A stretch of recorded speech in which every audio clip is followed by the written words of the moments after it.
plus. Ici Sud Radio. Les Français parlent aux Français. Les carottes sont cuites. Les carottes sont cuites. Sud Radio, Berkoff dans tous ses états.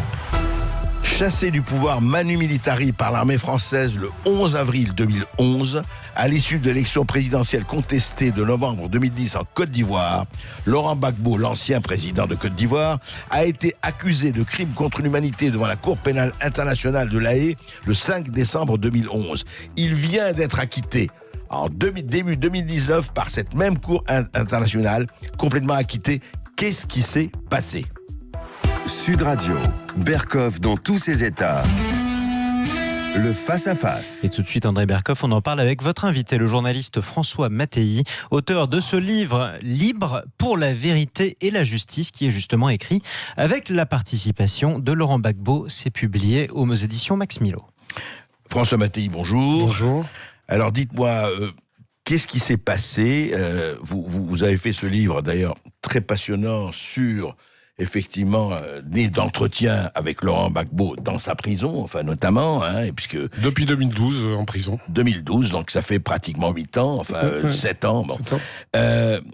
Mais juste, racontez-nous, il y a beaucoup de choses à dire, mais en fait, ce procès a duré donc 6 ans, 7 ans, et vous l'avez suivi, bien sûr, et en fait, qu'est-ce qui s'est passé, et comment on est arrivé de l'inculpation de crimes contre l'humanité? C'est pas rien que crimes contre l'humanité, c'est quelque chose, on l'a fait pour le Rwanda, etc., on l'avait fait pour le Nuremberg, et puis là, acquitté.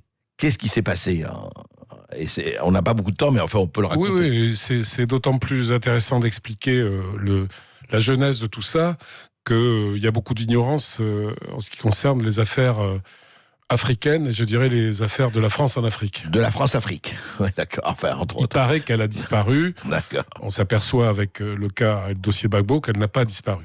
Parce qu'en vérité, le dossier qui a été bâti pour accuser Laurent Gbagbo, je dis bien bâti, a été monté pour se débarrasser d'un homme politique africain qui est très différent des autres, franchement différent des autres, qui est de façon exacerbée démocrate, qui a payé toute sa vie pour ses idées, ses convictions, dans la mesure où depuis l'âge de 20 ans, il est allé 3 fois en prison. La dernière fois, c'est à La Haye. Mais à l'époque, c'était au début... Vous dites qu'il est... C'est un vrai démocrate. C'est un vrai démocrate. Il est plus démocrate. Et il est intègre. Vous dites qu'il est intègre. Il est tout à fait intègre. C'est quelqu'un qui...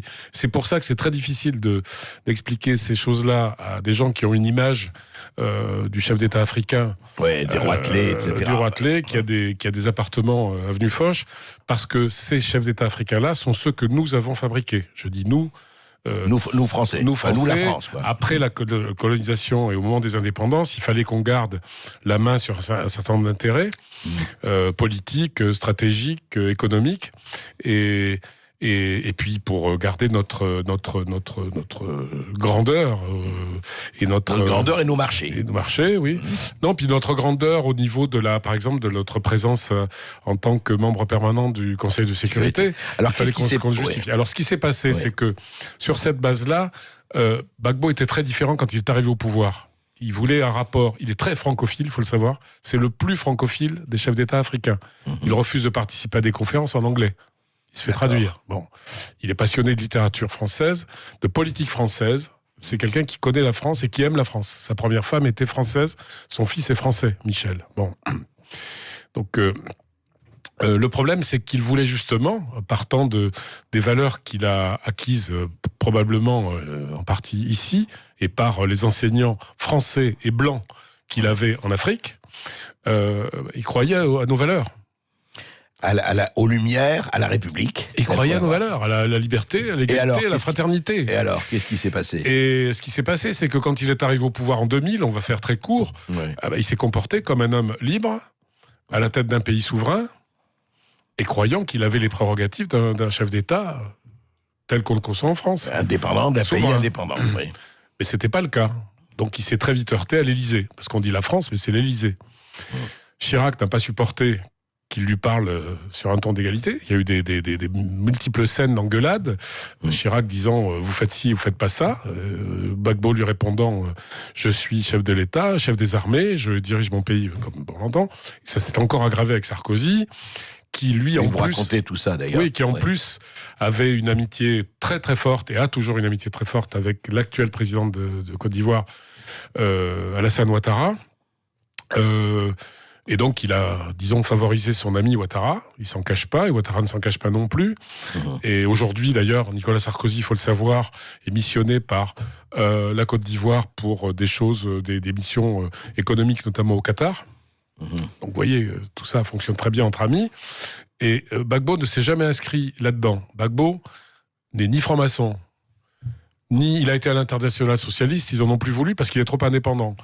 Il n'est pas, il appartient à aucun club. Il n'a jamais couru après quoi que ce soit. Il n'a pas de réseau. Il n'a pas de réseau. C'est grave. Oui, c'est très grave aujourd'hui. On finit en prison. Enfin, en tout cas, lui, est élu en 2000. En 2002, un coup d'État est monté. Je fais très court, mais tout est vérifiable et il n'y aura pas de procès, ne vous inquiétez pas.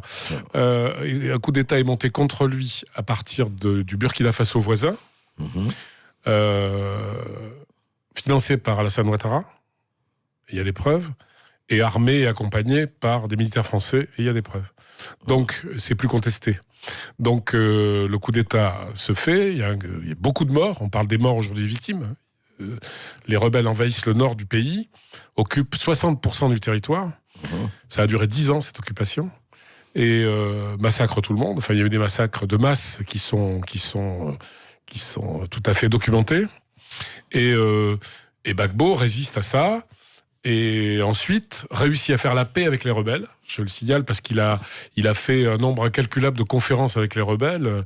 À Accra, à Lomé, à Ouagadougou, à Paris. Bon. Il prend Guillaume Soro, chef des rebelles, comme Premier ministre. Plus démocrate, tu meurs. Et il prend des ministres chez les rebelles. Donc, pour la paix dans son pays. Et il fait une amnistie après ces troubles. Et ensuite, on attend, et la France attend, qu'elle est toujours là dans le jeu, qu'il y ait des élections, de nouvelles élections présidentielles. Elles ont lieu en 2010. On dit que Gbagbo n'en a pas voulu avant, mais c'est un pays qui est plus de la moitié occupé, avec des gens en armes, donc c'est très difficile. Même pour le recensement, je veux dire, c'est difficile. Donc finalement, elles ont lieu en 2010. Le plan est préparé de longue main pour qu'il dégage. Le résultat est contesté des élections. Alors, on pourrait s'attarder dessus, parce qu'aucun journaliste français n'a vraiment étudié le scrutin. Moi, oui, et d'autres, quelques-uns, oui. Mais... Gbagbo a gagné. Parlez sous votre responsabilité, François. Oui. Gbagbo a gagné les élections. Et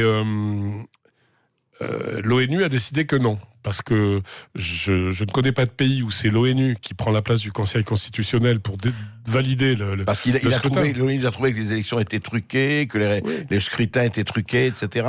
Enfin, j'imagine. Il y avait un plan. On parle de plan. On reproche à Gbagbo d'avoir ourdi un plan pour rester au pouvoir. La vérité, c'est qu'il y a eu un plan pour le chasser du pouvoir. Dégager. Alors, donc, l'ONU s'oppose à ça et il est dégagé, c'est ça? Alors, non, il résiste. Il reste au palais. Il y a donc 2 présidents. À partir de novembre 2010. Il ne voulait pas quitter le palais, etc. Il demande un recomptage des voix dans une allocution qui est celle des vœux de 2010-2011. Et on lui refuse. Ouattara refuse. L'ONU refuse. Et on apprend d'ailleurs, je l'ai dit dans le livre, mais peu de gens en ont parlé, que l'ONU a fait détruire tout le matériel des scrutins. C'est-à-dire les bulletins. Oui. Les bulletins, c'est curieux dans une élection, et encore plus dans une élection où il y a un litige. Je rappelle qu'au même moment, à la même époque, il y a le même litige en Haïti, et que finalement, après recomptage des voix, c'est le 3e qui gagne l'élection. Bien. Alors donc, refusé comptage. Refusé, donc là, Sarkozy se fâche, je ne sais plus, je crois que c'est 2 fétons du dissident, du président. Donc on le présente d'abord comme quelqu'un qui a perdu les élections, qui a pas mangé les petits-enfants, mais presque, qui a tué beaucoup de gens.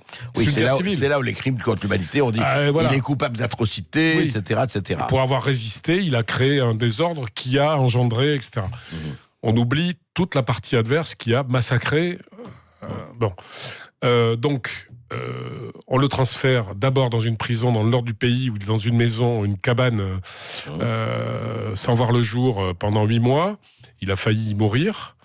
Et finalement, on le transfère de façon tout à fait illégale à La Haye. Illégale parce que, c'est une cour d'appel à Abidjan qui aurait dû décider de son transfert. 2, à l'époque... Peut-être que ça aurait été mieux qu'on les transférait, non? Est-ce qu'il ne risquait pas la mort? Ça lui a sauvé la vie. C'est ça. Ouais. Et je le lui ai dit. Ouais. Mais donc il est transféré à la Cour pénale internationale. Oui, mais en plus, il faut savoir que la Côte d'Ivoire n'avait pas signé le statut de Rome qui crée la Cour pénale internationale, donc c'est tout à fait illégal. D'accord. Donc, il est transféré en catimini, et il arrive en fin novembre 2011, et il passe le 5 décembre comme première comparution, et la première chose qu'il dit, je suis là, on ira jusqu'au bout. Il a accepté, bien qu'il le trouve injuste, ce procès, en disant, je veux qu'on cite les faits, rien que les faits, et je voudrais qu'on sache qui a gagné l'élection, parce que tout dépend de ce problème-là. Et on lui répond, mais ici, c'est pas un tribunal politique, on ne parlera pas des élections.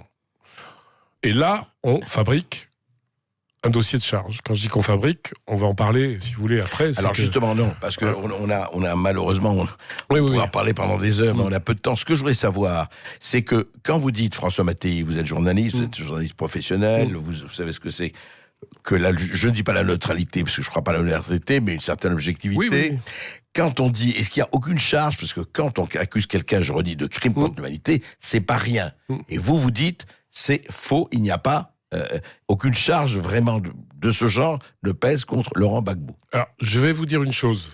Je suis étonné par la réaction de certains commentateurs aujourd'hui, après le verdict de la Cour pénale internationale. Certains, parce qu'ils voulaient être du côté du vainqueur, étaient contents qu'il soit à la CPI. Aujourd'hui, on discute d'un jugement que moi, je ne discuterai pas. Parce que la Cour pénale internationale, après 8 ans d'instruction et de procès, et d'enquête, avec des moyens colossaux, payés par d'ailleurs les contribuables français en partie, a décidé qu'il n'y avait aucune charge. Je m'en tiens à cela. Oui, en fait, ils ont jugé.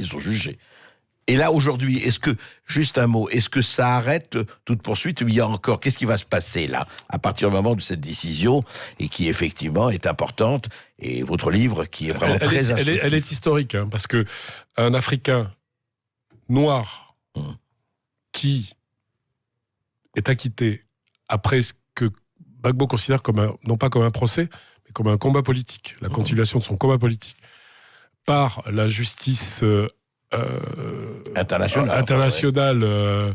Mais enfin, bon... et qu'est-ce qui peut se passer? C'est une grande victoire pour l'Afrique. Ouais. Et pour lui, en tout cas. Pour lui, pour l'Afrique.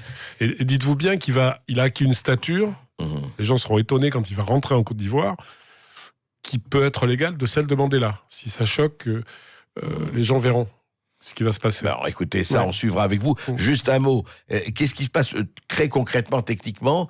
Est-ce qu'il est libérable tout de suite ou pas tout de suite? Alors, il est libérable immédiatement. Il se trouve que la procureure, Madame Bensouda, qui a trafiqué le dossier, je le dis ici, il y a de nombreux exemples. Ce procès a été très long. Il y avait des faux témoins. Il y avait des témoins qui sont venus à charge, qui ont défendu Gbagbo. Ça faisait des ordres. Il y a des morts qui sont venus témoigner. On a reconnu, on a dit, mais ils sont morts. Bon, voilà. Il y a eu énormément de choses vraiment troublantes qui ont tourné à la confusion de l'accusation, au point que ils devaient produire l'accusation 138 témoins. Ils se sont arrêtés à 82 parce que ça tournait à la catastrophe. Juste un mot, donc, il va rentrer en Côte d'Ivoire. Oui, bien sûr. Eh bien, écoutez, lisez ce livre, parce que ce livre enseigne sur véritablement ce qui se passe, non seulement en Afrique, en Côte d'Ivoire, mais aussi avec des rapports sur la France. C'est un livre très, très instructif. Et ce livre est signé François Mattei, donc journaliste qui était notre invité aujourd'hui. Merci à vous, François Mattei. Je rappelle la référence de votre livre, Libre pour la vérité et la justice. C'est écrit avec la participation de Laurent Gbagbo, publié aux éditions Max Milo. Merci à vous. Merci à vous également, André Berkoff. On retrouve demain à midi dans Tout vous êtes en direct sur Sud Radio. À suivre, Les Clés d'une vie avec Jacques Pessis. Excellente journée à vous sur Sud Radio.